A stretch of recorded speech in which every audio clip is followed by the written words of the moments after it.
Hello, thank you for clicking on my beautiful face. So much gratitude for your time and your presence because your time is very special and I'm very grateful that you chose to spend it with me. I might be just reading some from my journal today because I have a few reflections, mainly just on the past 3 days. Starting with the Mars Uranus conjunction. Oh my gosh, okay. So I've been Little Miss Gemini, your rising sign tells you partly about your life purpose.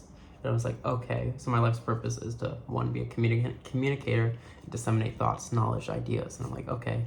And then I also have Sagittarius stellium, which I'm like, okay, I also need to share, talk about philosophies, beliefs. My stellium is also my 11th house, so one-on-one relationships, sex, that's what the 7th house is, relationships. And then also my North Node is in Aries in my 11th house.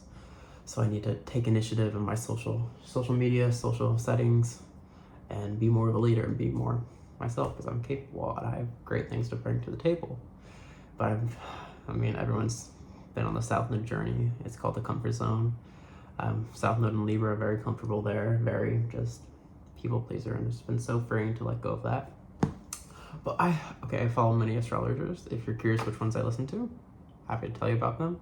But I also am just as smart as them. I've done my schooling, I've done my research, and I know how to use the planets. I know astrology is good moderation. You don't need everything being controlled by that, but it's just a useful mindfulness tool. So if you have any questions about that, just let me know. I'm happy to explain or give my background, thought, knowledge. But I was very skeptical. It was all these astrologers oh, Little Miss Gemini risings in your horoscope. I'm like, oh, be careful on social media, you might go viral with this Mars Uranus conjunction, which it was the perfect time for me, especially my chart.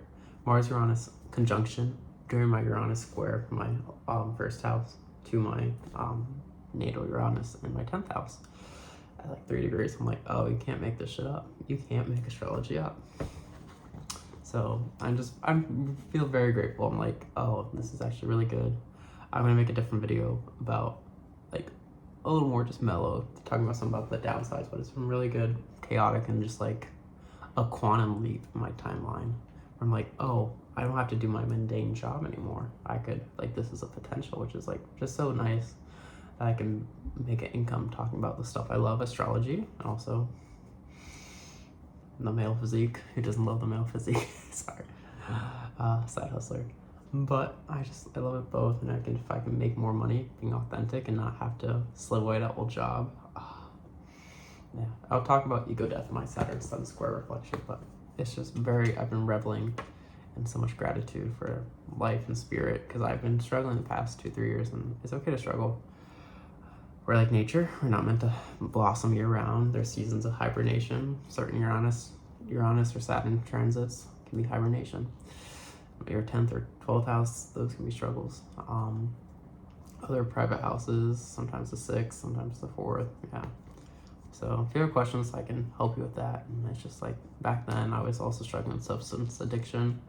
And it feels so nice to be sober regularly, and I still use weed once a month maybe or something. It's a special occasion for me. Before I was a high functioning stoner where I did it every day. I did it while I worked, did it while I was at school. It was so bad. People didn't even know I'm high functioning.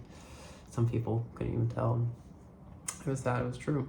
And that's where I was at. But now I was playing roulette with being a high functioning stoner. I was sometimes it's good, sometimes it's bad. I just microdose and be oh, that's average. But then now with astrology, this is weird, but with astrology, for me, if I only do it once in a while, it's already good. And also with astrology, I know when the best times are to get high.